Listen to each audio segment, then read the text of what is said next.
Listo. Bueno, buenas tardes, compañeros. Disculpen por iniciarla tan tarde. Estaba en sesión el otro profesor. Pues bueno, vamos a dar inicio a la clase. La clase pasada nos quedamos con el tema de diodos. ¿Alguna duda con ese tema? ¿Algún comentario, algo que quieran compartir? En base a la tarea, no sé si todos ya la hayan terminado, si ya la hayan enviado. El día de hoy a los pocos que la han enviado se las califico y a más tardar mañana está el resultado. Igual la tarea del día de hoy, de lo que vamos hoy, igual se les va a mandar hoy. Se va a subir por Classroom. Ya no se las voy a mandar directamente como la primera vez. Entonces, para los que falten, los que se hayan conectado y no estén al pendiente, que me hagan favor de registrarse en Classroom, ya que todavía no están todos en el salón de electrónica digital. Solamente hay 23 de los casi 60 que están inscritos. Pero bueno, entonces ya no hay dudas del tema de diodos. Vamos a pasar ahora a ver transistores. De transistores vamos a ver su funcionamiento, su teoría en general. No nos vamos a meter en el análisis de las corrientes, de cómo calcular a beta, de dónde sale alfa, por ejemplo, que son algunos valores que se ocupan en los transistores en su funcionamiento. Simplemente es lo teórico, algunos ejemplos, al igual que en los diodos. Bueno, entonces vamos a estar trabajando con ello. Y bueno. Profe, Sí. una duda. Sobre los transistores, ¿no nos vamos a meter sobre las corrientes en esta clase o no viene en el examen? No, no viene en el examen. Como tal que te pongan a calcular corrientes de los transistores, no te ponen. Es únicamente teoría. Y ni las fórmulas de alfa ni beta, no nos pueden preguntar nada de eso. No he visto que se las pregunten, pero de todas maneras las vamos a ver las fórmulas. Ah, ok. ¿Va? Ok. Donde sí nos vamos a meter más en lo práctico y en lo teórico va a ser con osciladores y con transistores.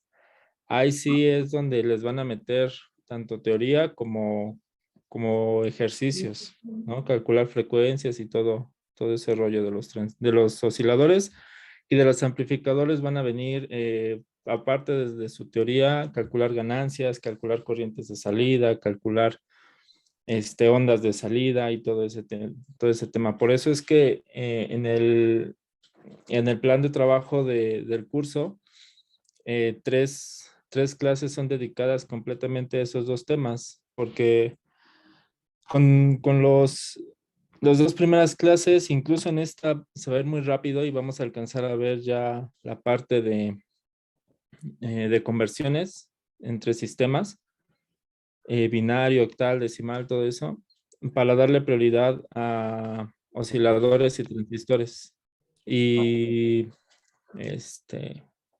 amplificadores. ¿De acuerdo? Ok. Ah, sale. Pues vamos a empezar. Vamos a comenzar con la parte de transistores. ¿De acuerdo? Transistores, como podemos ver, es la unión de los materiales que componen el mismo diodo. Aquí tenemos un material P unido con un N y a su vez unido con otro P. Y también hay transistores de tipo NPN, ¿no? Esto es, obviamente, hace referencia a cómo están construidos, la forma en la que vienen construidos, ya sea con materiales P o con materiales N. Su funcionamiento es exactamente el mismo, la única diferencia es la forma en la que conducen, en qué dirección van a dejar pasar la corriente. ¿De acuerdo? No cambian en nada más que eso es lo que pasa en ese tipo de configuraciones. Vamos a ver cómo se comportan los transistores al momento de trabajar con ellos, al momento de poner corrientes. Y nos vamos a dar cuenta, como viene aquí en la imagen, que los transistores tienen tres patitas, por así decirlo. Viene siendo base, emisor y colector, ¿de acuerdo? Entonces, antes de pasar a ver la base, emisor y colector como tal, vamos a hacer un poco de memoria de la clase pasada y vamos a ver cómo trabaja independientemente la unión entre cada parte del transistor, recordando que son diodos conectados entre sí nada más. Entonces aquí, como podemos ver, tenemos la unión de los diodos. En este caso es un diodo PN y este es un diodo NP. ¿Cuál es la diferencia que aquí encontramos en estas uniones? No es más que cómo están energizadas. Si están en polarización directa, si están en directa o si están en inversa. Es lo único que vamos a ver como variación. Directa y aquí es inversa.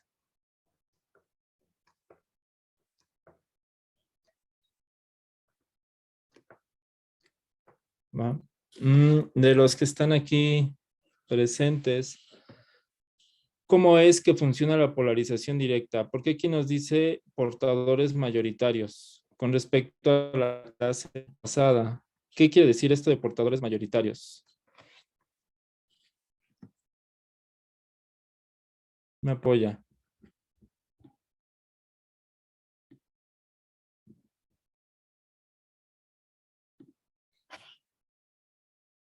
A ver, Jonathan Eduardo. Jonathan, ¿me puedes apoyar con qué quiere decir portadores mayoritarios?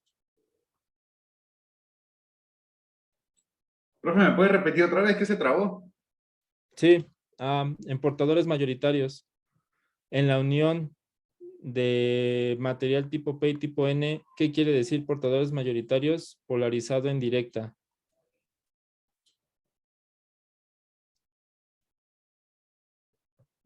Que está contaminado con huecos y N es con... Sí, es que tienen huecos. Ajá, Ajá, Tiene como portadores mayoritarios en los huecos. sí. vale. Entonces, gracias, Jonathan y demás compañeros.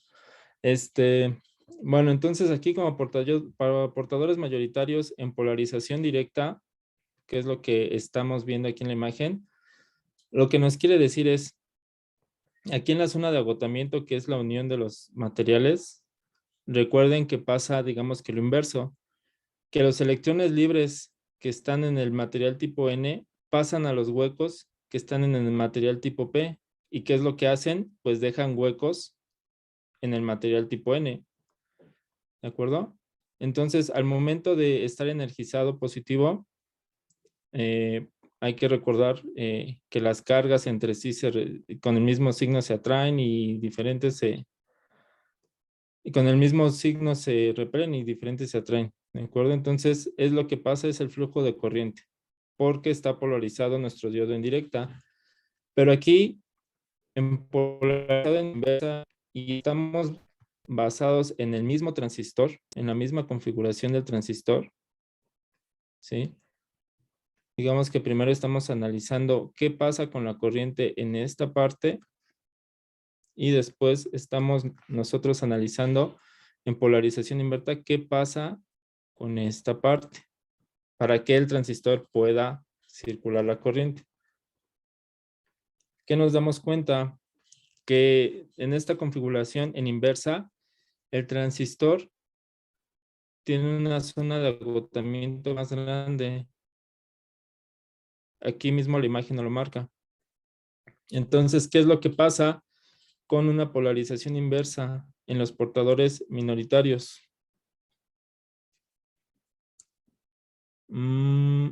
Carlos Antonio Amaya, ¿me puedes apoyar, compañero, ¿En qué pasa con los portadores minoritarios? ¿Qué estamos viendo aquí?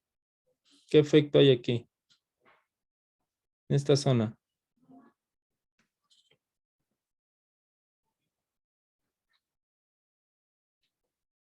Carlos no está. Víctor Alonso.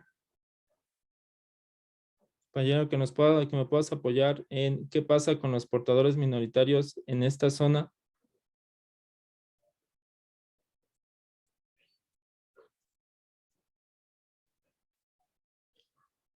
Víctor, ¿no?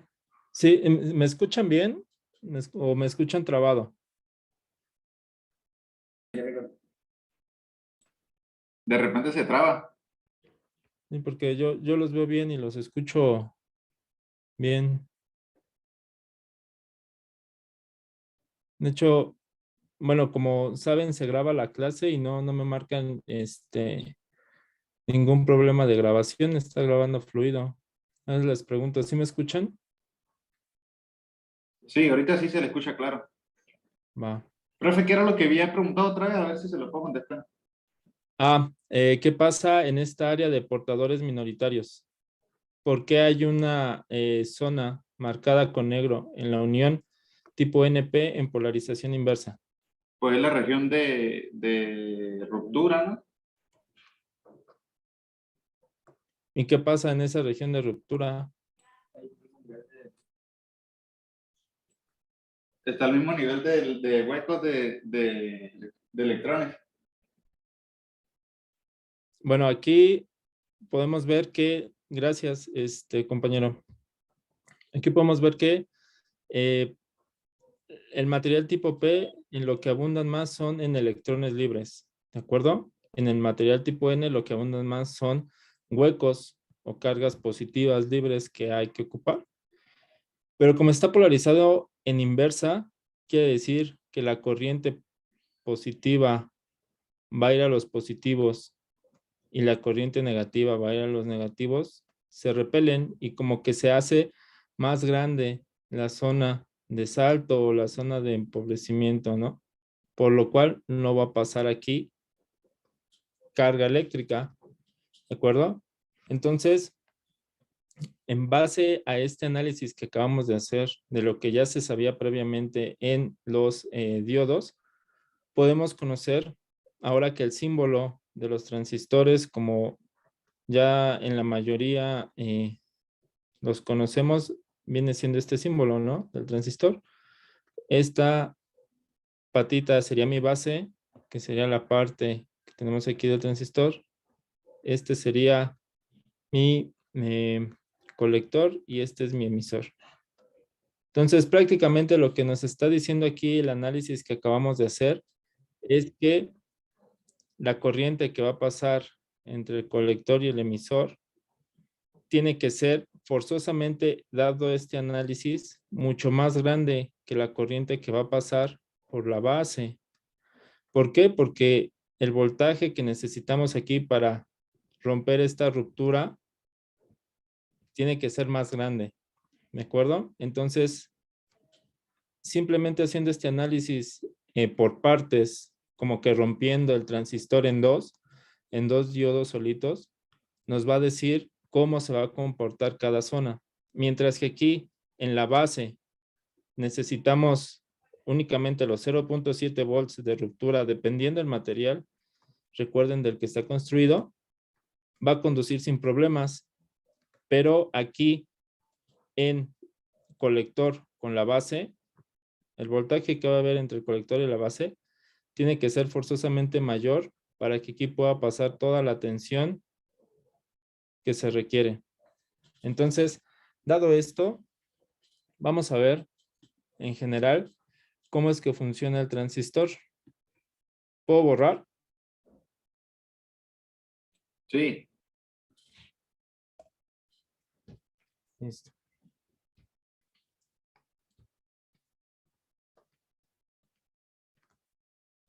Comúnmente nosotros vamos a encontrar los transistores, los ideales, ¿de acuerdo? De esta manera.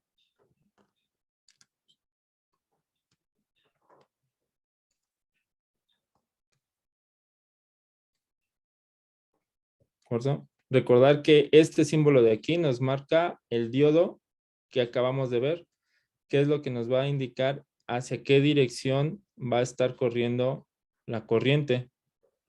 Entonces, tenemos que esta entrada del transistor es la base. Aquí tenemos el colector y aquí tenemos el emisor, ¿verdad? Entonces viene la corriente de este lado, por esta parte. Entonces, ¿cuál es el principal funcionamiento de un transistor? Pues el principal funcionamiento de un transistor, de acuerdo al análisis que ahorita vamos a ir llevando poco a poco, principalmente es que funciona como un interruptor y también va a funcionar como un amplificador, principio de amplificación.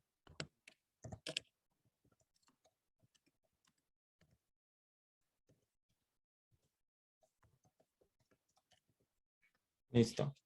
Ahora vamos a ver cómo es que el transistor funciona de estas dos maneras. Listo. Como sabemos, aquí hay una unión entre material tipo N y tipo P, dependiendo de la configuración del transistor. Por lo tanto, nosotros necesitamos en la entrada de la corriente de la base que sea forzosamente igual o mayor a 0.7 volts. Necesitamos que exista esta ruptura en el enlace covalente dentro de las uniones del transistor para que pueda haber un flujo de corriente entre el colector y el emisor. Entonces, muchos de ustedes, cuando nos explicaban en general al transistor, nos decían que nos imagináramos una tubería que viene así y que el emisor, que la base es una tubería más pequeña. Aquí había una polea, ¿sí? Con una puerta. Y aquí estaba la otra polea con una puerta. ¿De acuerdo? Entonces, ¿qué es lo que pasaba? ¿Qué es lo que nos decían? Todo este canal que está abierto es forzosamente para que pasen los 0.7 volts que necesitamos. Si no pasas o si no excedes de estos 0.7 o 0.3, dependiendo de la construcción del transistor,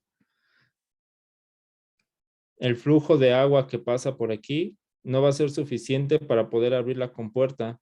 Si aquí abrimos la compuerta, va a jalar la polea que va a hacer que esto retroceda, ¿de acuerdo? Y que pase el agua. Como analogía, es lo que nos ponían. Si tú sobrepasas estos 7 volts, o 0.7 volts, perdón, vas a abrir casi por completo la tubería y va a estar casi por completo abierta la corriente del colector, que recordemos que este es colector, este es base y el emisor. ¿De acuerdo? Entonces va a fluir la corriente a través. Y en forma saturada, que ahorita vamos a ver los 3 estados del transistor, los estados en los que puede estar un transistor. Cuando nosotros excedemos, y lo vamos a ver junto con las tablas también, excedemos de los 0.7 volts, que tal vez metamos un volt.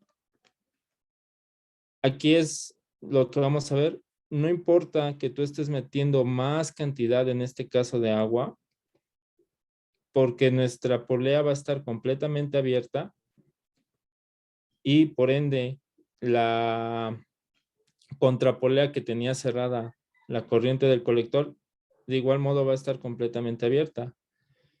Entonces, ¿qué es lo que pasa? Que así tú excedas los 0.7 volts, lo único que vas a provocar excediendo este voltaje es que el transistor entre en cortocircuito. Ese cortocircuito, ¿qué es? Recuerden que la corriente es cuántos coulombs pasan, ¿de acuerdo? Cuánta carga pasa a través del colector y el emisor. Pero estos coulombs van a una fuerza constante. Esa fuerza es el voltaje. Entonces llega un punto en el cual que si nosotros saturamos demasiado la base, el voltaje entre el colector y el emisor va a ser 0. El voltaje entre colector y emisor se hace 0 saturando la entrada. ¿Por qué? Porque ya no te va a pasar con más velocidad, ¿de acuerdo? Va a ser el mismo, en términos de tuberías y de agua, va a ser el mismo caudal. Entonces, una vez haciendo la analogía de cómo funciona el transistor, vamos a poner sus 3 zonas en las que va a estar. ¿De acuerdo? Entonces, en base a este principio ya vimos que funciona como un interruptor, porque si tú no alcanzas los 0.7 volts o los 0.3 volts, no te va a conducir, va a estar cerrado. Pero si aquí nosotros metemos un poco voltaje, que por lo regular, a lo mucho, dependiendo de la configuración y de las resistencias que tengamos aquí, lo máximo que va a hacer va a llegar a esto, a 1 volt. Vamos a ver la relación que existe entre la corriente de base con respecto a la corriente del emisor. ¿De acuerdo? Entonces, ¿hasta aquí hay dudas o preguntas? ¿Puedo borrar? ¿No? Sí, profe, borre. Bueno.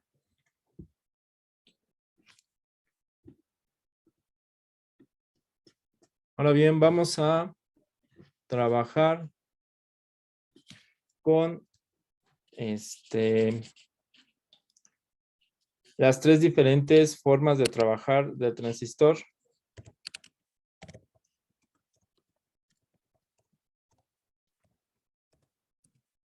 ¿Sí? Vamos a notar primero que va a haber una zona que se llama de corte.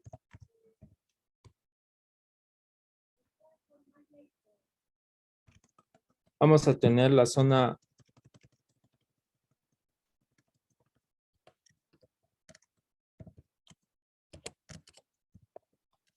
de activación. Y vamos a tener la zona de saturación.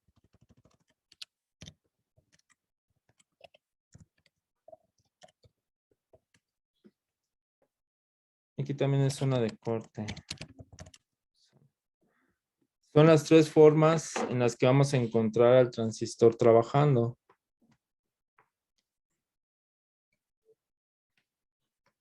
Listo. Entonces, en la zona de corte tenemos el transistor.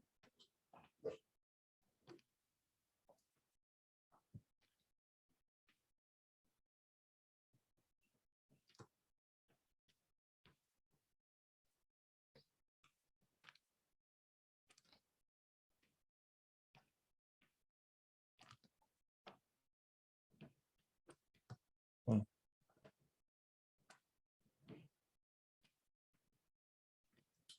Este voltaje SS es voltaje de corriente continua. Es importante recalcar aquí que todas estas configuraciones que vamos a ver del transistor son únicamente para corriente directa. En corriente alterna se comportan de otra manera y esa otra manera la vamos a ver hasta que veamos el tema de amplificadores operacionales, que es cómo funcionan en corriente alterna. Entonces, en corriente continua o corriente directa, vamos a encontrar al transistor y a los diodos de esta manera.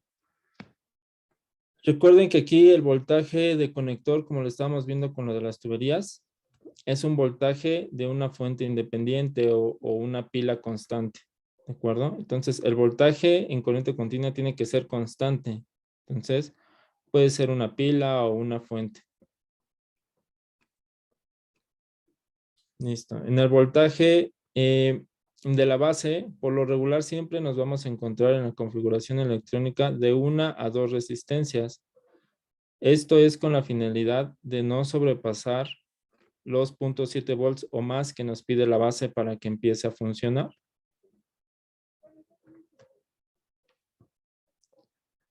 ¿De acuerdo? Ahora, en la zona de corte, ¿qué vamos a encontrar? Vamos a encontrar que la corriente de la base va a ser 0, puesto que no va a estar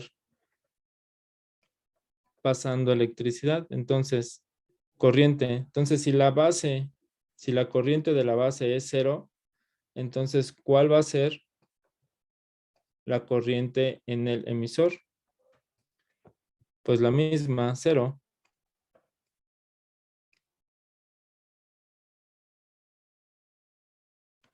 En el emisor, 0. La misma. Y por lo tanto, la corriente del colector, pues no va a estar pasando absolutamente nada. Entonces, esta se desprecia, ¿no? Es 0. A pesar del voltaje que está llegando, si tú con tu multímetro mides aquí la corriente, te va a marcar 0 porque no se está moviendo, no hay paso, queda estática, por así decirlo. ¿Qué más vamos a encontrar?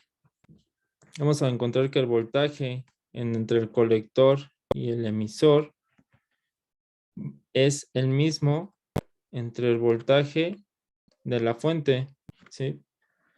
Si tú mides aquí con tu multímetro de aquí a aquí, vas a encontrar que tenemos el mismo voltaje, pero ¿por qué no pasa? O si nosotros ponemos aquí un LED, ¿por qué no lo va a encender? Porque no está pasando corriente, ¿de acuerdo?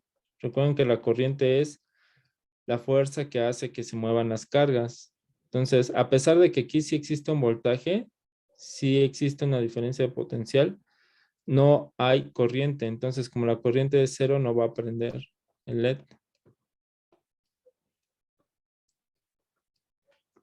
Listo. Esta es en la zona de corte y por lo tanto la zona de corte la vamos a tener ubicada como si fuera un switch abierto. ¿Sí? Por ende, la zona de activación, como su nombre lo dice, es cuando el voltaje de la base es menor o igual a 0.7 volts, que es cuando empieza a conducir. Y pongo menor, ¿por qué? Porque dependiendo del transistor, recuerden que es 0.7 o 0.3 volts. ¿Sí? Ahora, comúnmente y en las tablas podemos ver, e incluso si ustedes quieren hacer un circuito en una protobar o algo así, pueden ver que si ustedes ponen una fuente con 0.5 volts, va a empezar a conducir, pero muy, muy, muy tenue, muy, muy débil va a ser la corriente, del orden de microamperios. Entonces, pero empezamos a conducir, ¿de acuerdo? Esto es en la práctica. Lo teórico es esta parte, ¿de acuerdo? Bueno, ¿qué más vamos a encontrar en la zona de activación? Vamos a encontrar que el voltaje de la base y el emisor va a estar oscilando entre los 0.7 volts. Entonces, aquí, entre la base y el emisor, va a haber circulando 0.7 volts porque el diodo que tenemos en esta zona ya va a empezar a permitir que conduzca. Y por lo tanto, vamos a tener que el voltaje del colector, del voltaje de la pila, va a ser igual al voltaje que hay entre el emisor y la base.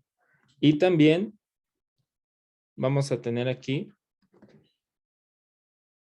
que la corriente de la base en zona de activación va a ser igual a beta, que ahorita vamos a ver qué significa esta beta, por la corriente del colector, ¿de acuerdo? Esta fórmula, esta ecuación que tenemos aquí, no es más que la ecuación que define a nuestro transistor como un amplificador, porque beta es la ganancia.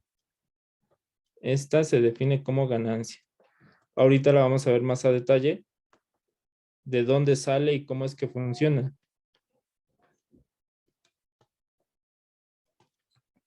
Entonces, todo esto pasa cuando estamos en zona de activación.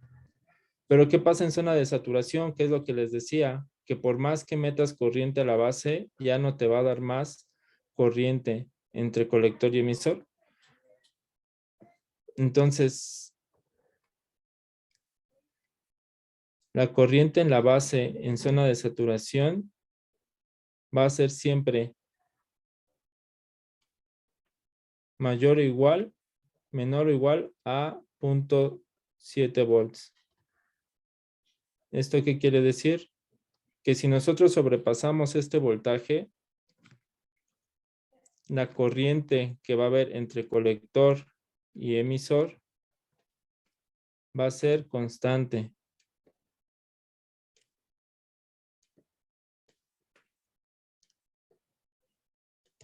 Entonces, teóricamente, al tener una corriente constante, al tener una resistencia constante, el voltaje que va a haber entre colector y emisor se dice que es cero. Y ahorita lo vamos a ver en las tablas. ¿Por qué se dice que es cero? Simplemente porque hay un punto en el cual se desprecia el voltaje, dado a que ya no puede subir más. Entonces, estas son las tres zonas en las que un transistor trabaja: como interruptor abierto, como interruptor cerrado. Este sería un interruptor cerrado. Sí, este es un interruptor cerrado. Y este también funciona como interruptor cerrado, pero se le conoce más como cortocircuito. ¿Qué quiere decir aquí? Que no controlas nada y se vuelve un pedazo de cable.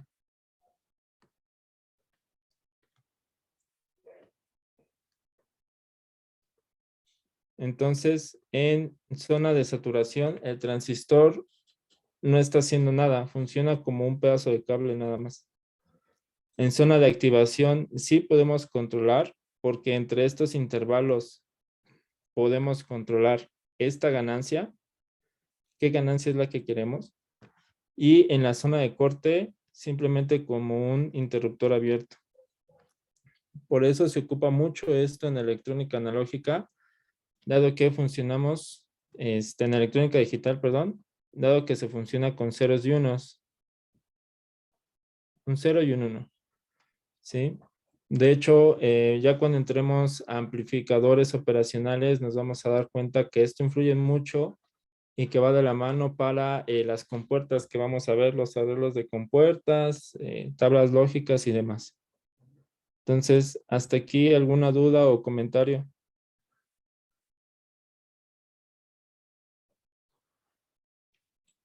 Profe, Sí.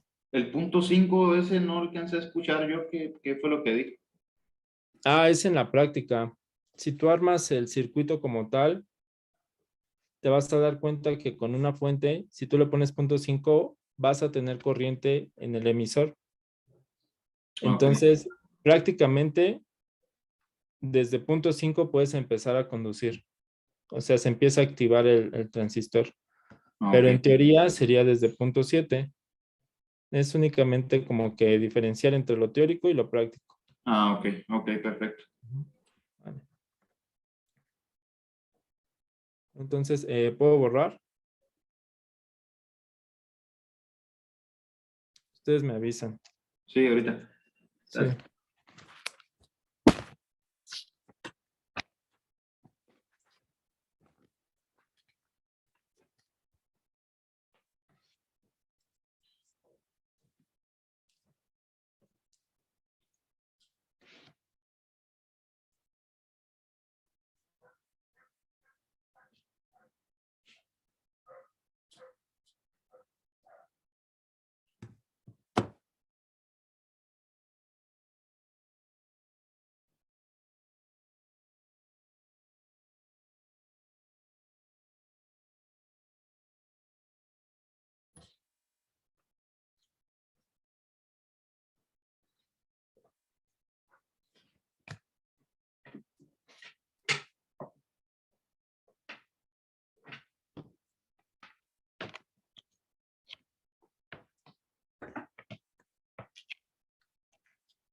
Listo.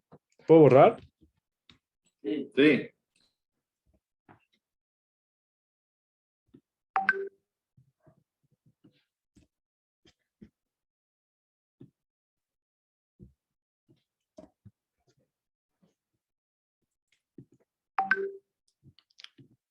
acuerdo. Bueno, ahora vamos a pasar a lo que habíamos visto hace un principio.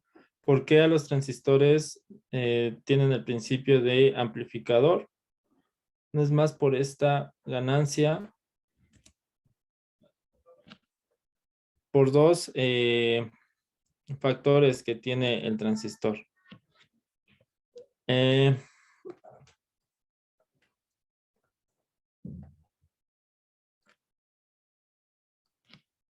Si bien el primer componente de un transistor en el análisis electrónico del mismo tiene un componente que se llama beta, pero a su vez va relacionado con otro componente que se llama alfa. Bueno, está denominado con beta y alfa, ¿de acuerdo? Entonces,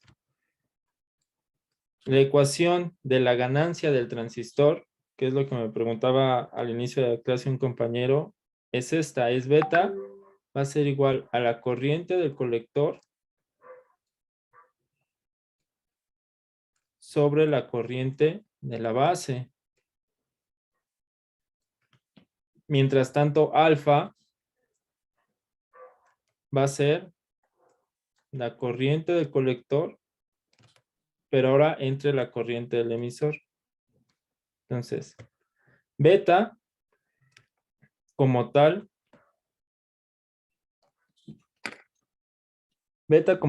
es nuestro factor de amplificación.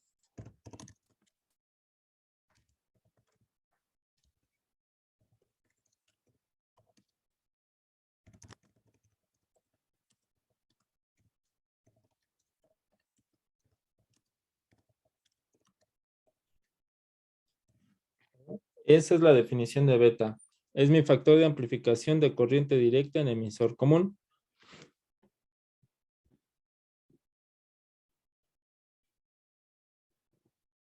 Claro, a ver.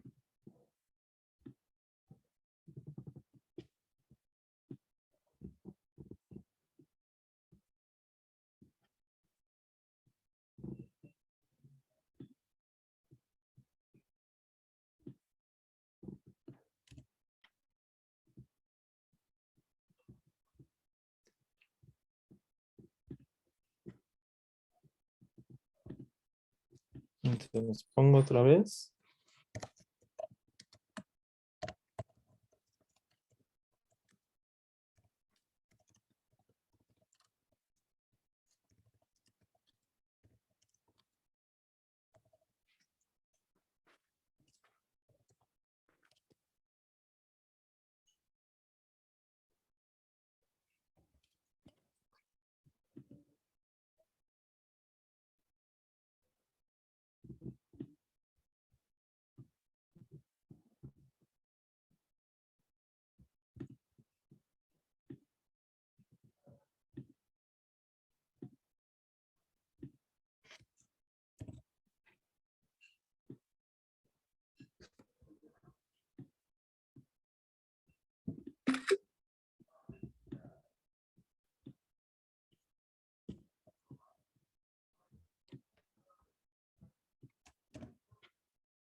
Profe. Esto.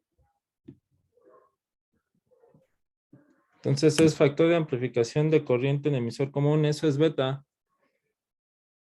Y es la relación entre la corriente que va a entrar del emisor entre mi base. Entonces, si se dan cuenta, es como si tuviéramos nosotros una relación, ¿no? De cuánto me va a aumentar con respecto a cuánta corriente de base voy a meter. Este factor de amplificación comúnmente oscila entre 50 a 400 veces. ¿Esto qué quiere decir? Que si la corriente base, por ejemplo, es de un miliampere y yo tengo una constante de amplificación beta, por ejemplo, de 100, entonces a la salida de mi emisor, yo voy a tener 1 ampere porque me lo está amplificando 100 veces. ¿Perdón? Entonces, en las tablas y en las hojas del fabricante, comúnmente oscila entre 50 a 400 veces este factor de amplificación, ¿sí? Que no es más que la corriente del colector va a ser beta multiplicado por la corriente de base que yo tenga. ¿De acuerdo? Entonces, esta sí es muy probable que se las pongan en el examen. No sé si alguno de ustedes que haya hecho ya su examen le haya venido una pregunta como estas, pero en el tema de transistores sí viene, sí les preguntan por qué es que un transistor se considera como un amplificador. Obviamente no operacional, ¿no? Porque ya nos metemos en otro rollo, simplemente como amplificador normal. Ahorita vamos a ver también un tipo de transistor especial que sirve como amplificador, pero que en conmutación no es tan rápido. Entonces, puedo borrar esta parte de beta para explicarles qué es alfa. Sí, profe. Sí, profe.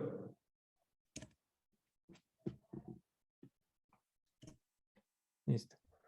Entonces, como beta es mi relación de amplificación, alfa, tenemos aquí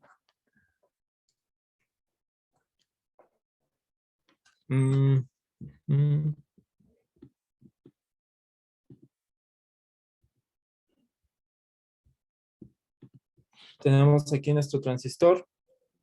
Nos está diciendo que es la corriente del colector y es la corriente del emisor. Entonces, en estas dos relaciones, que prácticamente la corriente lo que hace es viene y fluye en este sentido, ¿sí? Que sería la corriente colector-emisor. Es esta corriente que fluye. Alfa viene definido por, y déjense los vuelvo a poner en grande.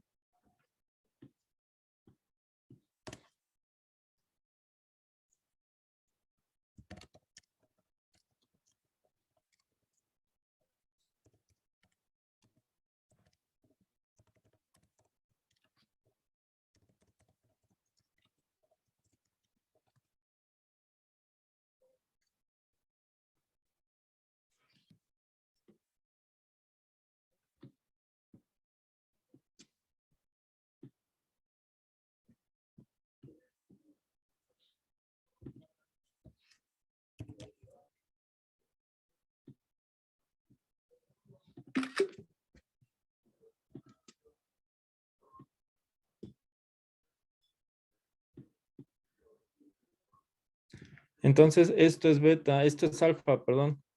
Es la cantidad de electrones libres que va a haber en el diodo del emisor. Obviamente, ¿qué quiere decir? Que si es una corriente muy grande y existe una cantidad de portadores mayoritarios grande en el diodo del emisor, la corriente va a poder ser amplificada. Entonces, beta sirve como un indicador para el transistor si va a poder conducir la corriente amplificada que viene desde la base. ¿Sí? Entonces, en los análisis de este tipo de circuitos, se van a dar cuenta que para el análisis de ver cuánta corriente puede pasar un transistor dependiendo si es PNP o NPN, se ocupa mucho alfa. Únicamente se ocupa para analizar si el material está bien dopado, para ver si el material sí realmente va a poder conducir la corriente que en teoría debería de. Entonces, alfa no es más que nos está indicando cuántos electrones libres hay dentro del diodo, dentro de aquí de nuestro diodo. ¿Qué sirve como condición para ver cuánta ganancia puede tener el transistor? Es por eso que los fabricantes van desde 50 a 400 veces. ¿Por qué? Porque depende mucho qué tanto se va a amplificar de esta relación de alfa. Esta alfa no es más que nos dice qué tan bien está construido el diodo que tenemos aquí. ¿De acuerdo? Entonces, alfa es la relación para saber cuánta ganancia puede tener nuestro transistor. Todos estos datos vienen en las tablas de los fabricantes de los transistores. Y es lo que les dice. Alfa tiene una relación, por ejemplo, viene una tablita. Y entonces aquí viene alfa. Y alfa les dice una relación de 0.32 o 0.13. Entonces, este 0.13 toma como un 100% 400 y entonces nada más haces tu regla de 13 y dices, ah, bueno, mi transistor tiene una beta de tanto. ¿De acuerdo? Entonces, esta es la relación y estas son las dos conceptos más importantes que tienen que tomar en cuenta de los transistores porque son los que ayudan a que sirva como un amplificador, tanto beta y alfa. ¿De acuerdo? Y ya vimos cómo es que el amplificador también sirve como un interruptor. Ya vimos, estamos viendo cómo es que sirve como un amplificador. Y prácticamente eso es todo en los transistores que les pueden preguntar de teoría. ¿Alguna duda? Los FET no nos ponen, profe. No, no les van a poner ningún FET, ni BJFET, ni MOSFET, nada de eso, porque ya son arreglos de transistores internamente. De hecho, el que tal vez les puedan llegar a preguntar, y no estoy muy seguro, es uno que se llama Darlington. No sé si lo han escuchado. Yo no. No. Que sirve como un amplificador y se ocupa mucho, es muy sensible, pero se ocupa más en sensores. Y se los pueden preguntar porque es el único transistor que no sirve para conmutaciones. Pero de ahí en fuera, para transistores BJT, MOSFET, FET, no se los preguntan. Solamente los llegamos a ver y muy por encimita, por así decirlo, en los osciladores. Científica, más que nada. Ajá. Sí, de forma específica no les van a preguntar ni características, ni cómo es que funcionan, ni zona de agotamiento, ni nada de eso. Únicamente de los transistores es el transistor bipolar, cómo es que el transistor bipolar sirve como amplificador y cómo es que sirve como interruptor, cómo es su funcionamiento, que es lo que vimos al principio, de cómo analizar por partes como si fuera un diodo común. Y en base a la tablita que hicimos anteriormente, por ejemplo, las zonas del transistor, ¿no? Que son 3, ya vimos que son 3. Y es lo único que les pueden llegar a preguntar de transistores. Ok, Es profe. muy, muy básico. ¿Va? Entonces, ¿puedo borrar? Sí.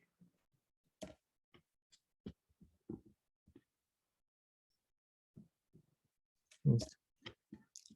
Bueno, pues de transistores, ya nada más vamos para finalizar el tema de transistores, vamos a ver el transistor que les digo que se llama Darlington.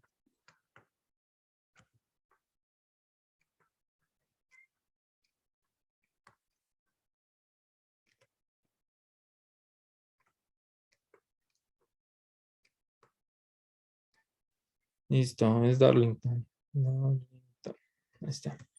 Este transistor es muy básico, es sí, muy intuitivo. Consta de 2 transistores bipolar. ¿De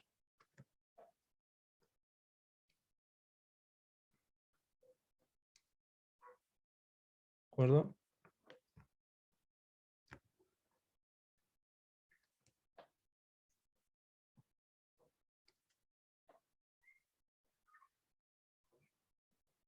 Ahí está. Entonces, ¿qué es lo que tenemos? La base del primer transistor, tenemos el colector y el emisor. ¿Qué es lo que pasa? Que el emisor va conectado a la base del segundo transistor, que es lo que le da su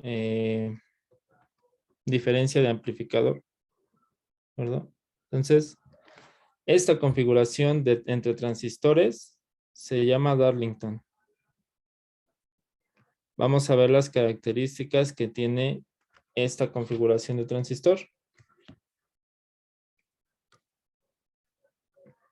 La primera configuración de este transistor nos dice que entra una corriente pequeña, como ya lo habíamos visto.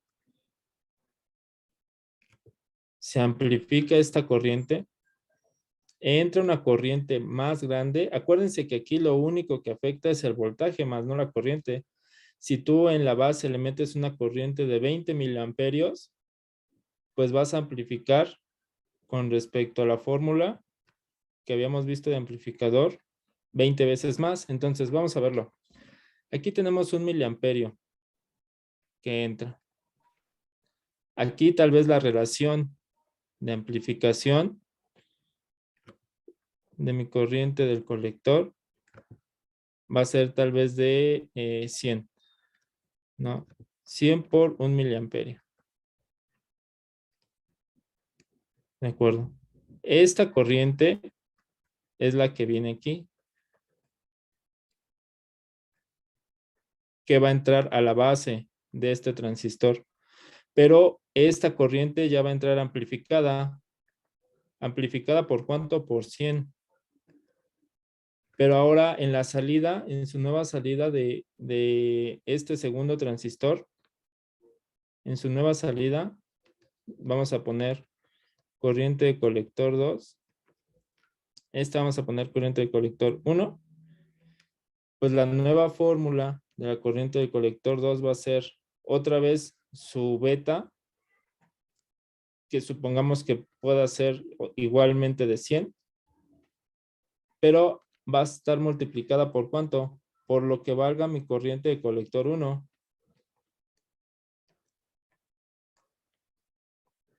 Entonces, mi corriente de colector 1 previamente ya está amplificada 100 veces. Ya está amplificada. Ahora, si yo la amplifiqué 100 veces y la vuelvo a amplificar otra vez 100 veces, ¿cuántas veces se amplificó mi señal de aquí de un miliamperio?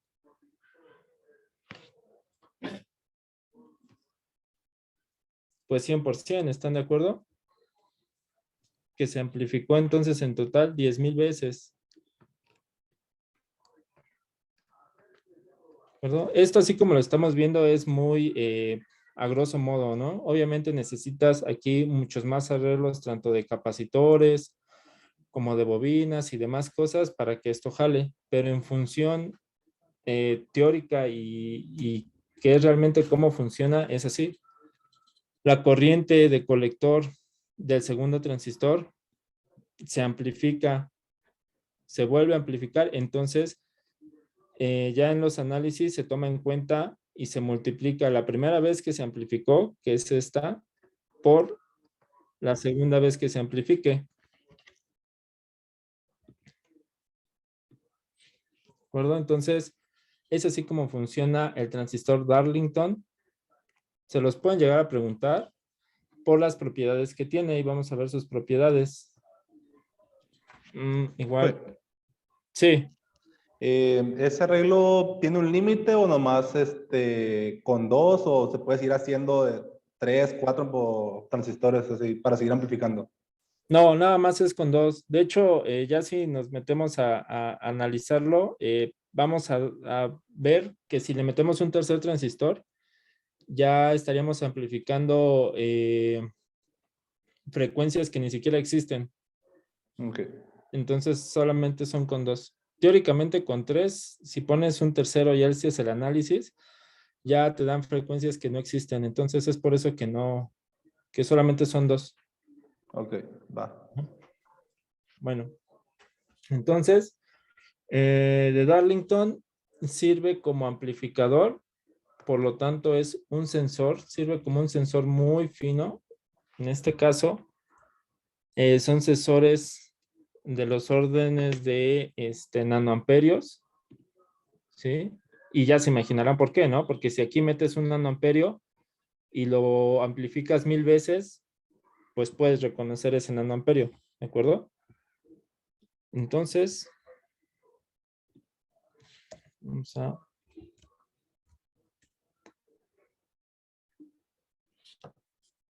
Vamos a poner... son...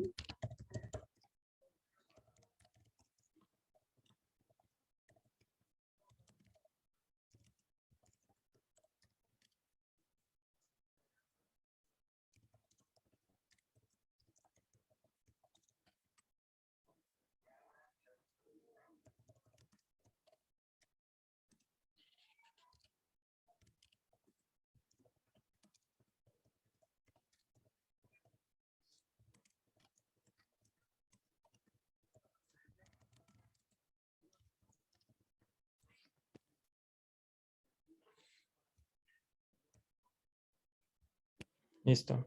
Ahora, déjenme se las comparto.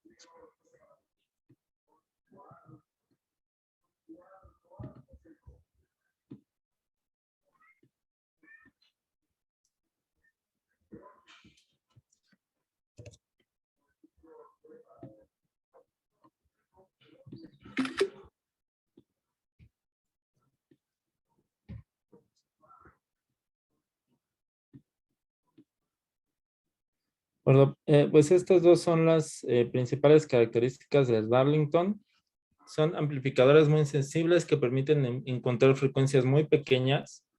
Se ocupan, bueno, muy a grosso modo, se ocupan estos tipo de amplificadores en sensores como por ejemplo los radares, los detectores de microondas que vienen del espacio y demás.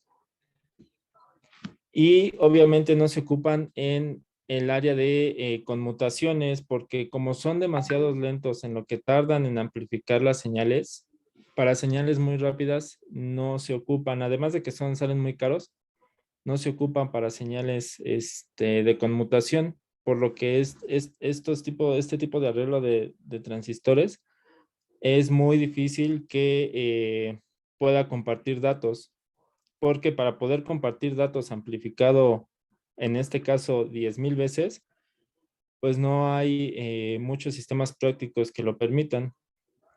Entonces, se ocupa también mucho en los osciladores, pero es en un tipo de oscilador de filtro pasabajas, donde hay que amplificar muchas veces las corrientes para poder hacer el filtro. Pero en teoría son estas dos, tanto amplificadores muy sensibles que permiten encontrar frecuencias muy pequeñas, pero a su vez son lentos en conmutación, por lo que no se ocupan en las señales de transmisión y demás. Entonces, ¿dudas con este tipo de transistor?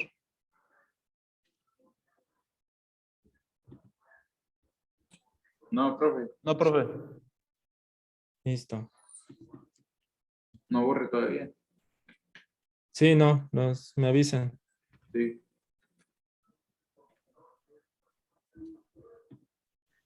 Muy bien.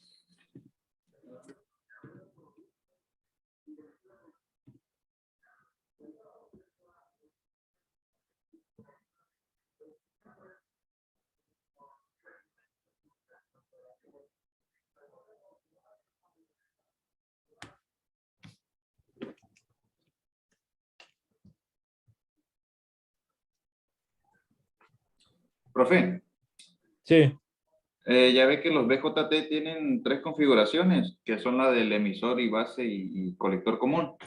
Sí, Ya ve que cada uno tiene cierta ganancia y cierta impedancia de entrada y de salida. Tienen ajá. ganancia de corriente, voltaje y potencia. ¿Eso nos lo pueden preguntar también o no? No, no, es que cuando ya veamos lo de osciladores, Ajá.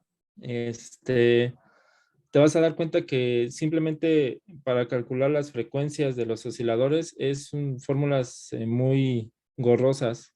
Incluso te llegan a poner, por ejemplo, el dibujo del oscilador y te Ajá. dicen, ¿este oscilador qué es? Y ya te ponen si es un Hartley, si es un puente de Wayne. Y entonces para toda esa información y todavía te metan más detalles de los transistores, está muy engorroso. O sea que prácticamente es identificar y la fórmula Ajá, de oscilación. exacto. Ujú, Ah, ok, ok, perfecto. sí, no te Gracias, piden profe. más. De todas maneras, como les digo, ya encontraron, o sí pudieron encontrar los libros que vienen en las bibliografías pactadas entre sindicato y empresa. ¿Sí los encontraron? ¿Cuál, profe? Perdón, no lo escuché. Ah, ya ven que la primera, bueno, la clase pasada les pasé el link donde pueden descargar el PDF y en ese PDF viene, dependiendo de tu especialidad, qué materias vas a presentar y en base a esas materias vienen las bibliografías, Ah, los sí, sí, libros de sí, sí, donde sí. puedas sacar los temas. Sí, nomás encontré uno. Bueno, en el transcurso de la semana les voy a mandar los libros, ¿vale?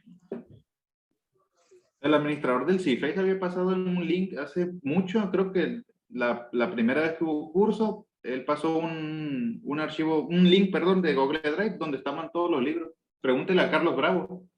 Ah, pues ahí está. Sí, le voy a decir a Carlos si se los puede reenviar.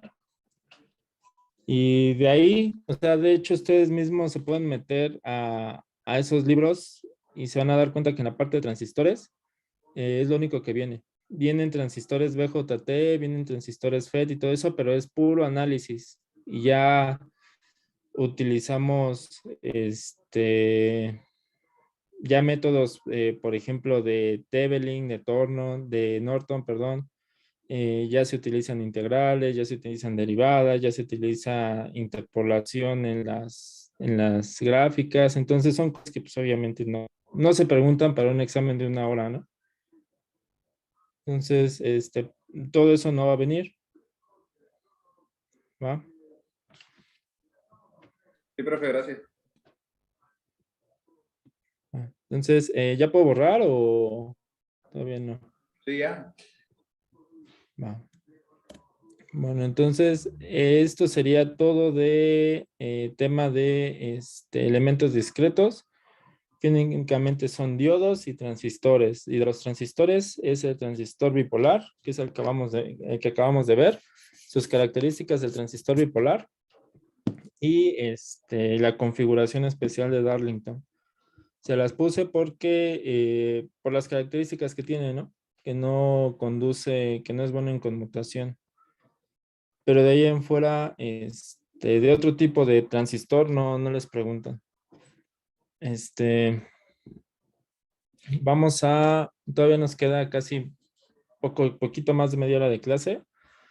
Vamos a adelantar el tema de conversiones de sistemas, tanto binario, digital, decimal y hexadecimal y viceversa. Y también vamos a ver las operaciones básicas, ¿no? Cómo sumar un hexadecimal con un hexadecimal, cómo multiplicarlos, ¿de acuerdo? Obviamente van a ser sencillos, pero llega un punto en el cual multiplicaciones entre hexadecimales también es muy, muy largo.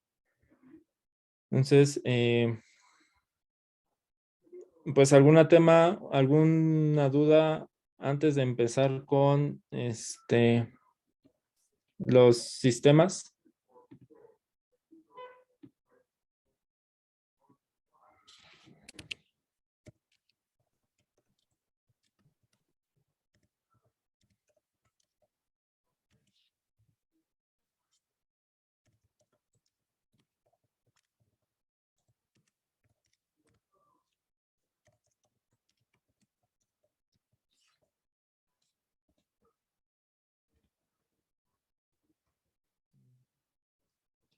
Listo.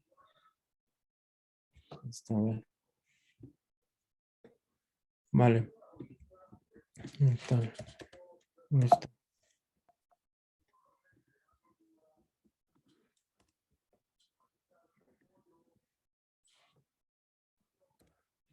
Vamos a empezar con el básico. Vamos a comenzar con conversiones de decimal a binario. Entonces, bueno, por ejemplo, vamos a hacer la conversión de un número decimal cualquiera. Entonces, puede ser 256, base 10. ¿Sí? Entonces es decimal.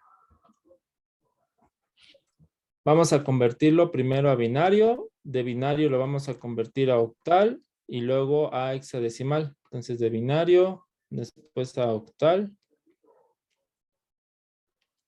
y después a hexadecimal. Ok, bueno. Pues vamos a comenzar. Un método para convertir de decimal de base 10 a binario. Hay 2 o 3 métodos. Nosotros vamos a ver este que es con el que vamos a empezar y va a ser más sencillo. La siguiente clase, ya cuando hagamos las sumas de estos sistemas, pues vemos otros métodos que son más fáciles. Entonces, vamos a empezar. Sabemos que de base binario, el base binario es porque es el 2 elevado al exponente. ¿Sí? De 0 hasta el infinito prácticamente. Por eso es base binario, porque es el 2 elevado a un exponente. Entonces vamos a poner, para hacer la conversión de decimal a binario, vamos a poner la siguiente tabla, que nos va a permitir hacer la conversión fácil. Entonces vamos a poner 2 elevado a 1, 2 elevado a la 2, 2 elevado a la 3, 2 elevado a la 4 y así.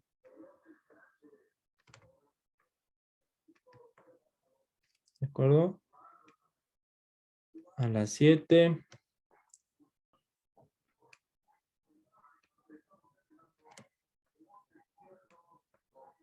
Y vamos a dejarlo hasta la 10. 2 elevado a la 10. Listo. Ahora, sabemos que 2 elevado a la 0, ¿cuánto es? 1, ¿no? Cualquier número elevado a 0 es 1. 2 a la 1, 2. 2 a la 2, 4. Y así nos vamos con las potencias hasta 10. ¿De acuerdo? Entonces, la 8.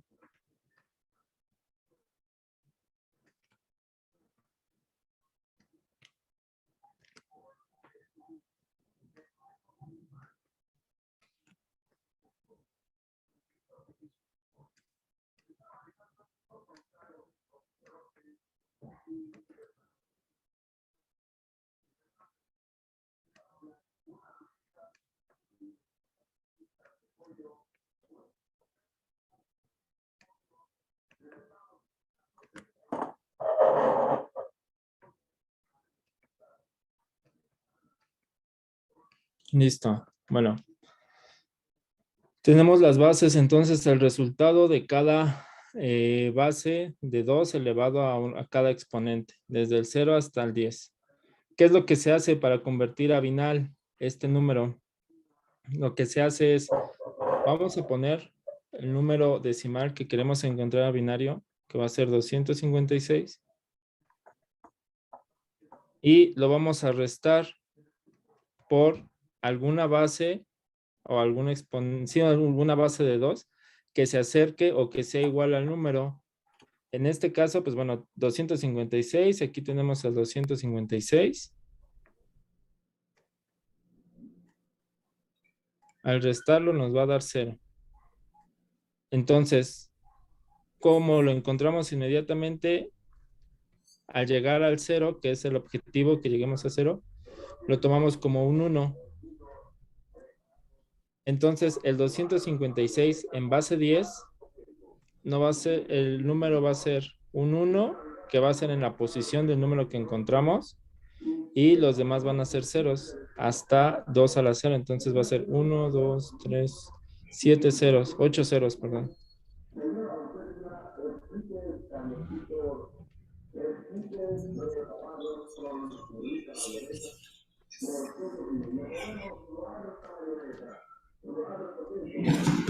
Este número es la representación binaria del 256. Para comprobarlo con sus calculadoras, en este caso, como saben, yo estoy ocupando esta. En este caso, vamos a aplicar la tecla alfa y modo. Alfa y modo. En esta, aplicando esta combinación de teclas, nos va a aparecer este menú. Este menú nos va a decir en qué sistema vamos a trabajar. En este caso, nosotros le vamos a dar el 5, que sería de las bases. ¿Verdad?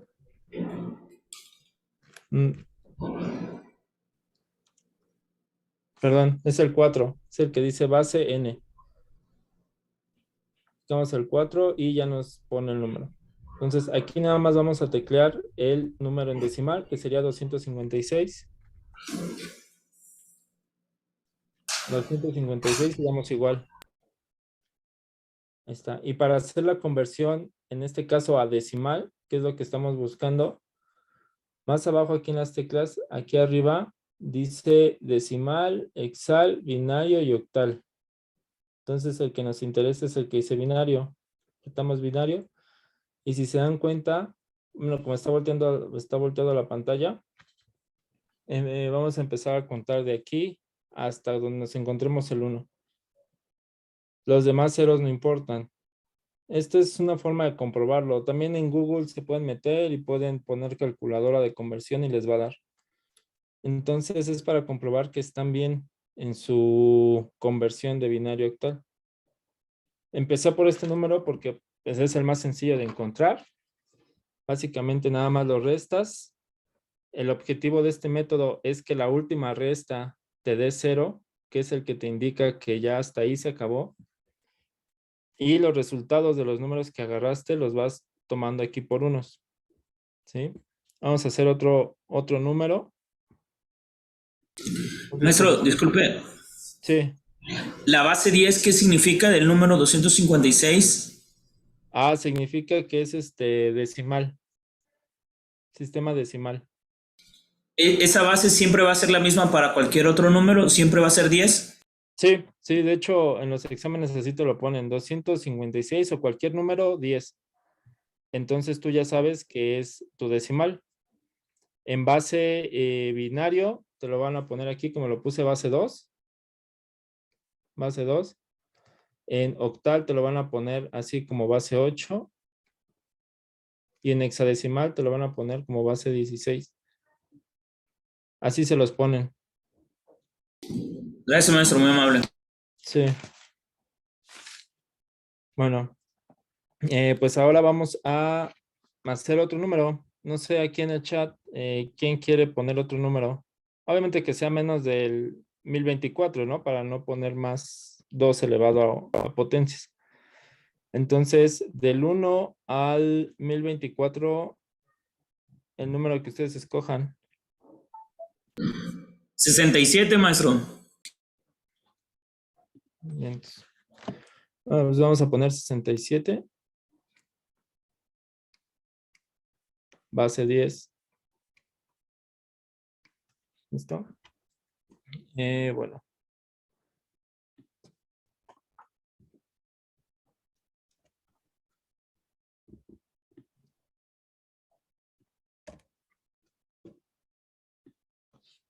Bueno, entonces 67 base 10. Vamos a poner 67, igual que en el 256, y vamos a buscar el número que se acerque a nuestro 67, obviamente que no se pase, ¿no? Entonces 128 no nos sirve, 64 nos sirve. Entonces va a ser 67 menos 64. ¿Esto cuánto da? 3, Después de este resultado, lo bajamos y ahora va a ser el nuevo número que vamos a buscar. Va a ser 3 y vamos a buscar en nuestra tabla un número que se acerque o que sea igual. En este caso es 2, menos 2, 1. Ahora bajamos el 1 y va a ser nuestro nuevo número a buscar. Igual buscamos en la tabla, mismo procedimiento. Obviamente es 1. 1 menos 1, 0. Ya cuando lleguemos al 0, quiere decir que ya encontramos nuestro número binario. Ya no hay más que restar. Entonces, de esta parte, de los números que nosotros fuimos encontrando, 64, 2 y 1, son los números que vamos a sustituir por unos en nuestra tabla. Entonces empezamos desde el 64.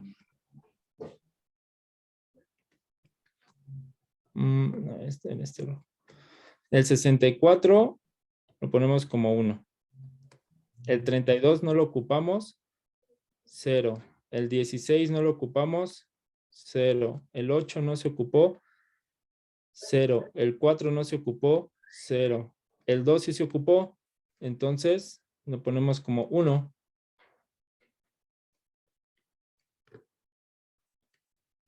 Seguimos. El 1 sí se ocupó también y lo ponemos como 1. Listo. Y este va a ser nuestro 67 en binario. Les digo igual, si es que ustedes tienen esta calculadora, vuelven a teclear el número. En este caso va a ser 67.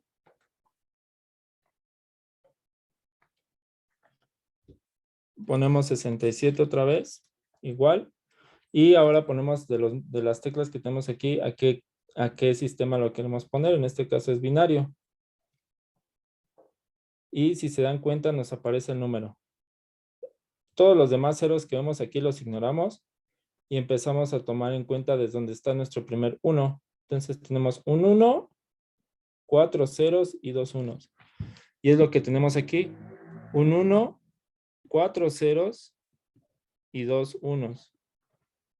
¿Listo? Entonces, este es el método para hacer las conversiones de decimal a binario. ¿Tienen alguna duda? No, profe. Listo. ¿Podemos pasar a conversión a octal o quieren hacer otro número? A octal, a octal. Ah. Entonces, ¿puedo borrar?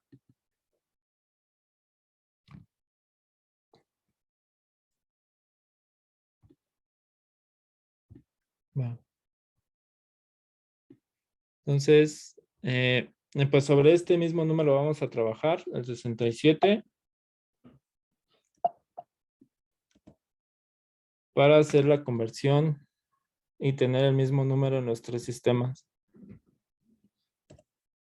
Se van a dar cuenta por qué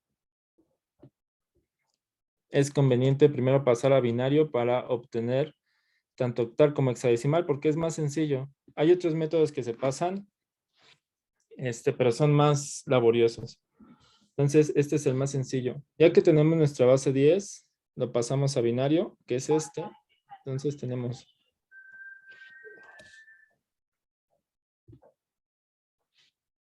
que el 67 es base 10. Este es en base decimal, en base binaria, perdón.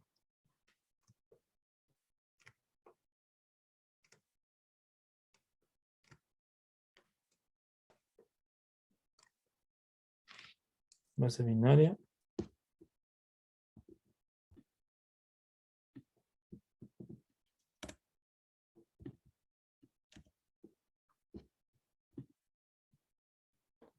Bueno, ahora vamos a pasar de binario a octal o de decimal a octal, como lo quieran ver.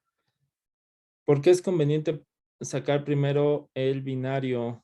Porque del binario vamos a ver que es más sencillo y mucho más fácil trabajar tanto los octales como los decimales.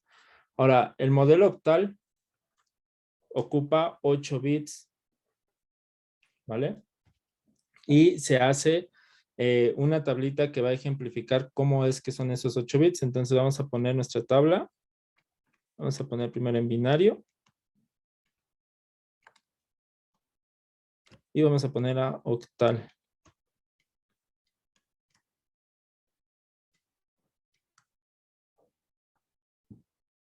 Listo.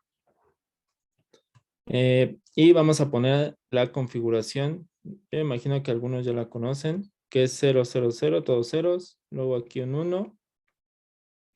Los demás ceros. Después 0, 10. Después 0, 11. Después aquí 1 y 0. 1, 0, 1. 1, 10. Y la última combinación, vamos a ponerla de este lado.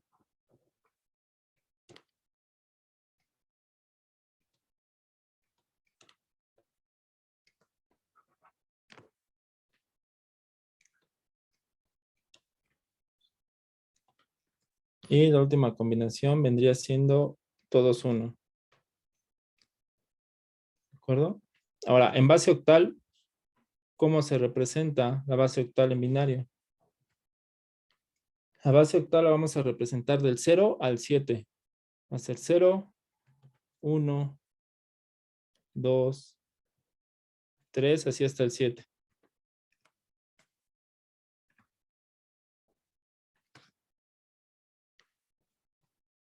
¿De acuerdo? Ya que tenemos nuestra tabla, con la práctica se memoriza muy, muy rápido. ¿Qué es lo que vamos a hacer? De nuestro sistema binario, vamos a partir de 3 en 3, de derecha a izquierda. Entonces, vamos a partir de derecha a izquierda.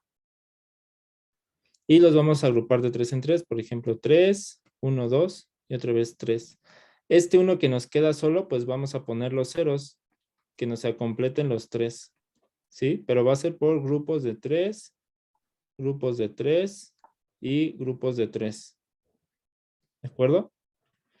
Y lo único que hacemos es el 0, 1, 1, ¿qué número de octal nos da? Entonces buscamos en nuestra tabla el 0, 11. Listo, en 0, 11 es el 3. Entonces vamos a poner aquí de derecha a izquierda, acuérdense, el 3. Luego, puros ceros, 0 y 0, 1, 1, 103. Entonces, este es nuestro número base octal. Entonces, ya tenemos el 67 en binario y en octal. ¿Hasta aquí dudas?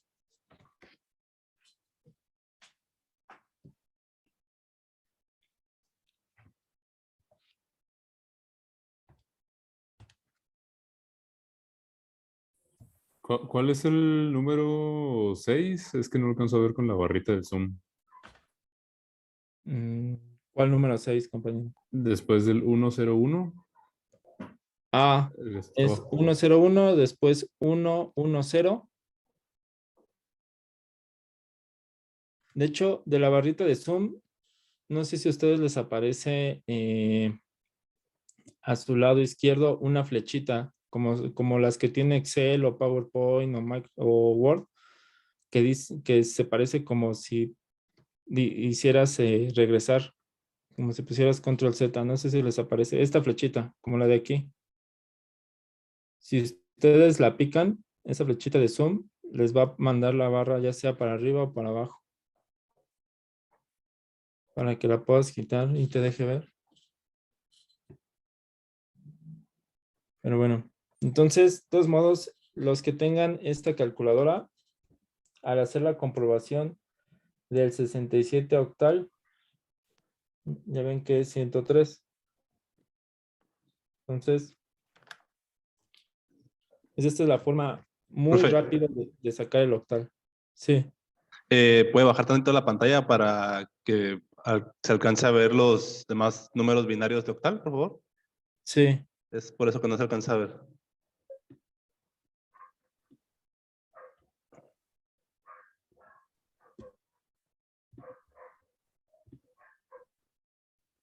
¿Ahí la ven mejor? Yo la veo igual. A ver. Ahí está. ¿Sí? ¿Listo? Sí. Vale.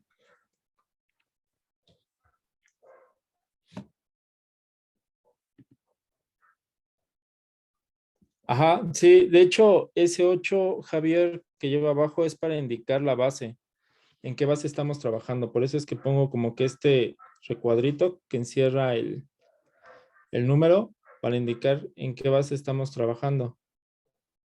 Base octal. Hay muchos ejercicios donde no les ponen este recuadro, simplemente les ponen así.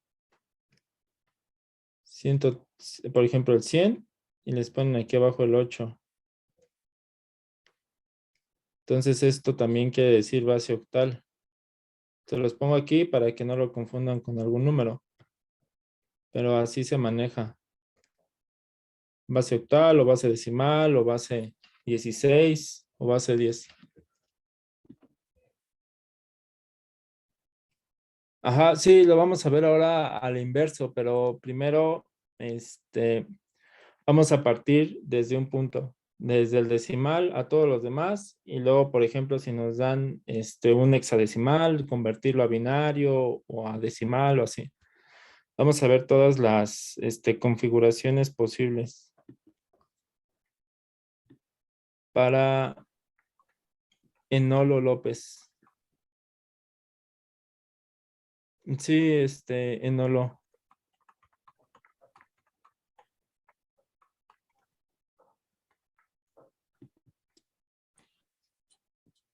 Bueno, lo que me preguntas, Enolo, es eso. Sí, vamos a ver todos a la inversa. ¿Vale? Bueno, ¿puedo borrar?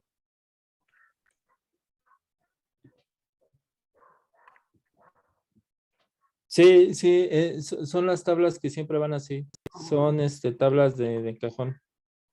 Siempre hay que trabajarlas y se les va a hacer más sencillo, va a ser más fácil hacer las conversiones por el método en el que se los estoy enseñando. Como ya ven, es muy sencillo.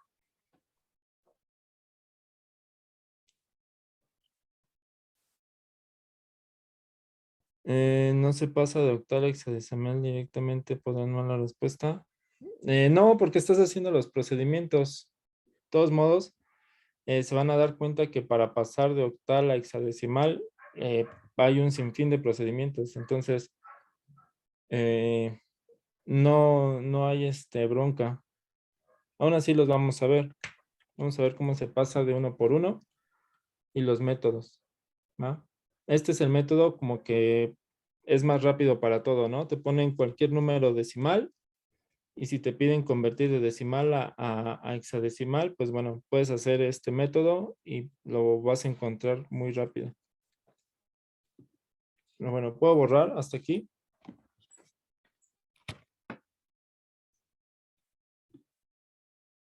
Ahí.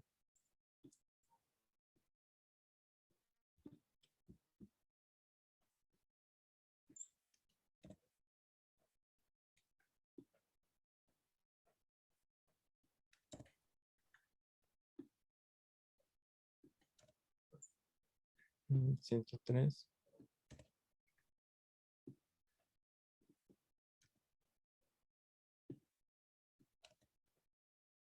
Bueno, pues ya encontramos el 67 en binario, en octal, que es el 103.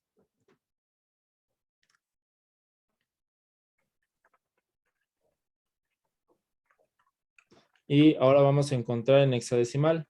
En hexadecimal lo mismo. Vamos a hacer una tabla donde vamos a poner binario.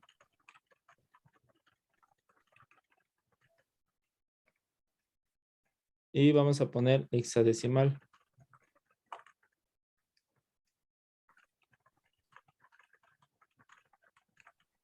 Entonces, En hexadecimal ahora lo que cambia con respecto al octal es que trabajamos con 4 entradas.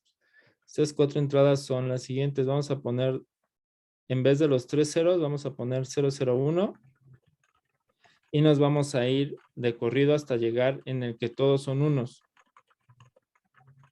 ¿Verdad? Entonces aquí va a ser 0, 1, 10 y así, consecutivamente.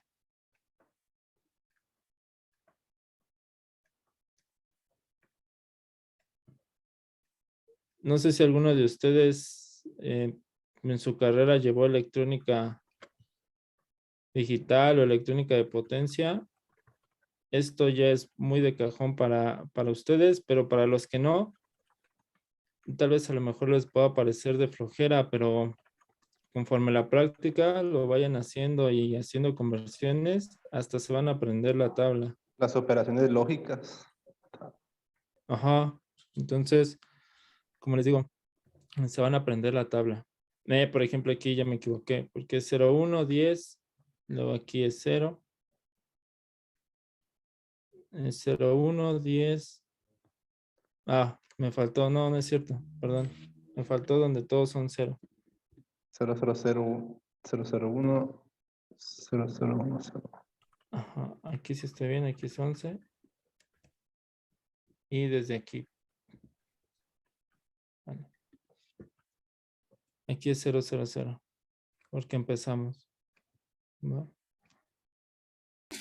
Ahorita está colocando ya 4 ceros, maestro. A diferencia del anterior que había colocado solo 3 Sí, o 3 dígitos. sí, porque el anterior era octal. Para la hexadecimal vamos a ocupar ahora esta tabla. Porque acuérdense que hexadecimal es ya de 16 bits.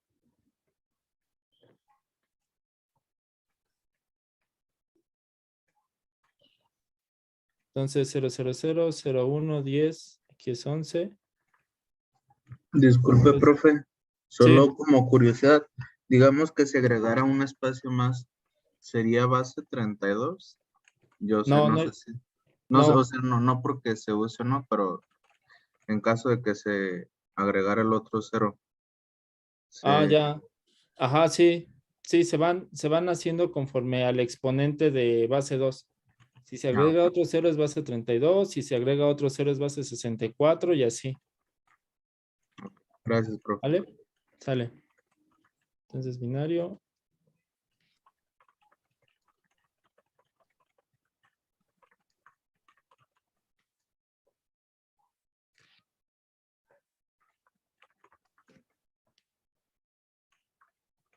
Ahora nos quedamos en 100, 101, 10, 10. Ahora vamos a hacer donde empezamos aquí con el 1 y todos los demás ceros.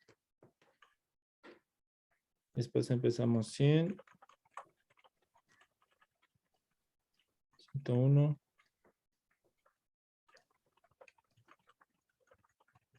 10 y así, hasta donde todos sean 1. ¿De acuerdo? 100.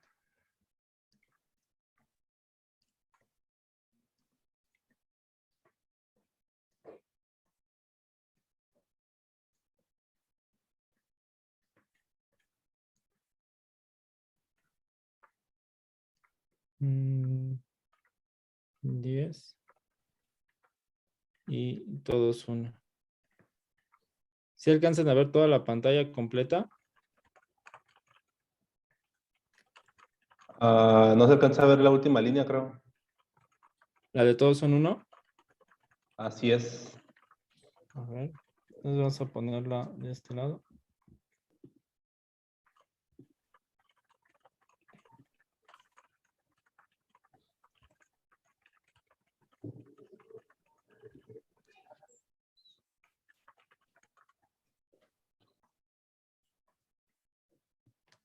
Mm.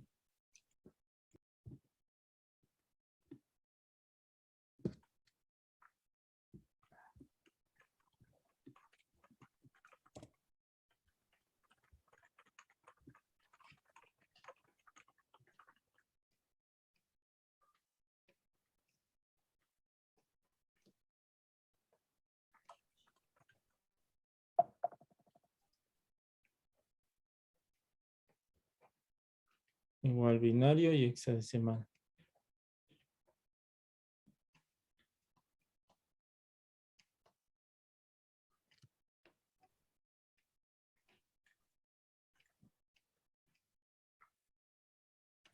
Listo. Entonces, son las combinaciones de en binario para pasar a hexadecimal. Entonces, como se dan cuenta, empezamos donde todo es 0, donde es 1, 10 y así nos vamos con cada uno. ¿Sí? Lleva una secuencia lógica. Recuerden que cada uno de estos, como decía, comentaba uno de sus compañeros que tenía la duda, conforme vayamos aumentando cada 0, por ejemplo aquí, se va a ir siendo base 32, etcétera. Es por eso que aquí tenemos 4 bits que representan la base hexadecimal. Entonces, de hexadecimal, como su mismo nombre lo dice, son 16 dígitos. 16 bits de memoria que va a tener este sistema. Entonces, se van a representar, igual vamos a empezar desde el 0, 0, 1, 2,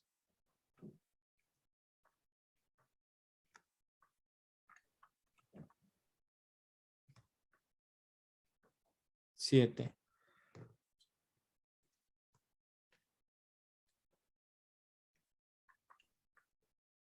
El 9. Pero a partir del 10 vamos a empezar a poner letras que va a ser A y van a seguir su secuencia de orden alfabético.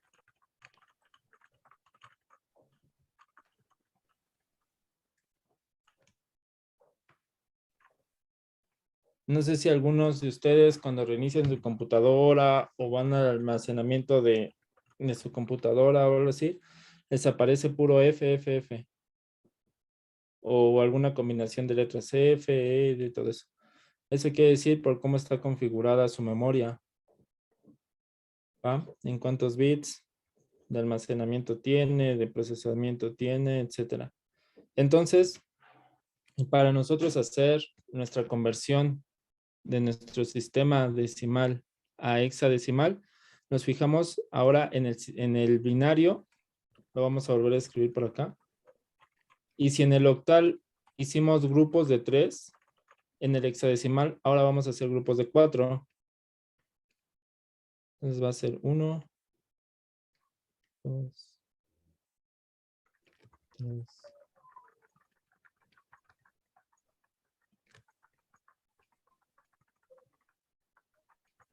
1. Entonces vamos a hacer grupos de 4 para hexadecimal. Entonces son 4 y otros 4. Entonces aquí si al 0, si aquí nos falta un número para agregar, recuerden que agregamos un 0 únicamente para completar los grupos de 4.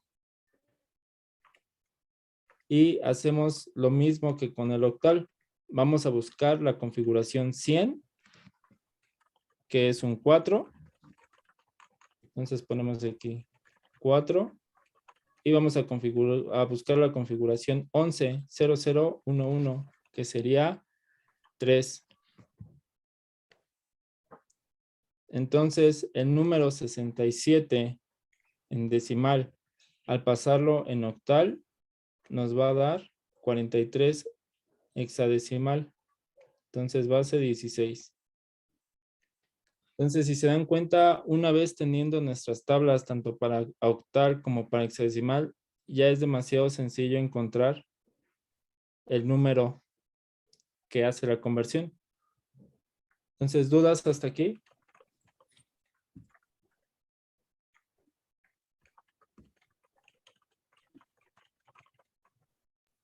Si fuera un número que cayera en las categorías de las letras, sería por decir 3A o 6C o por así. Sí. Ajá, sí. Sí, de hecho, ahorita porque estamos empezando a ver los sistemas, pero en la siguiente clase vamos a terminarlos de ver, a ver todos los tipos de conversiones que hay. Y nos vamos a dar cuenta que, por ejemplo, en el octal, Si tenemos un número 8, no se puede resolver esa conversión. En el hexadecimal, si tenemos un número 17, tampoco se puede convertir, se puede pasar esa conversión. Ya lo vamos a ver para que ustedes vean cómo es que se hacen ese tipo de conversiones. Entonces, hasta aquí el método que vimos. ¿Tienen alguna duda?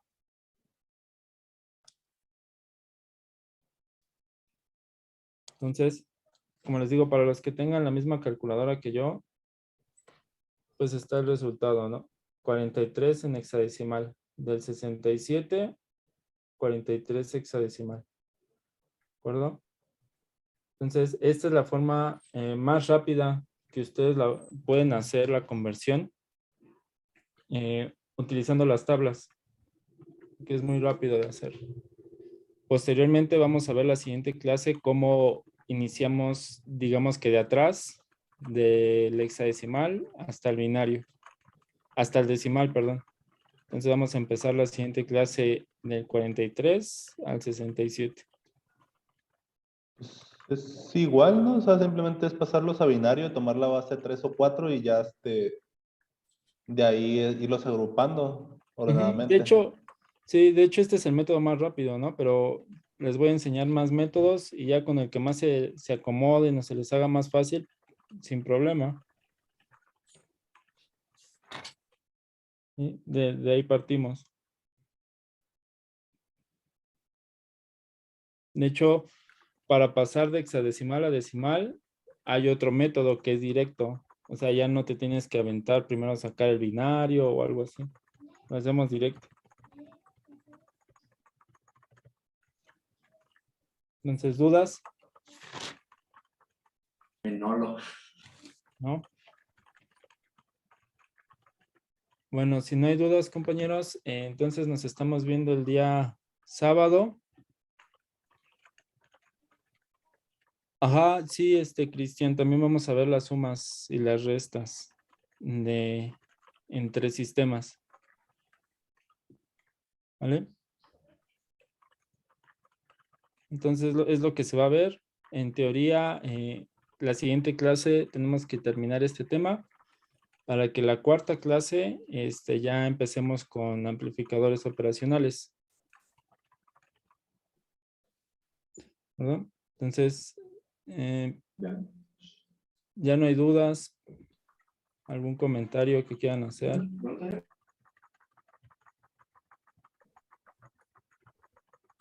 Enolo López, ¿tienes algún comentario o duda, compañero?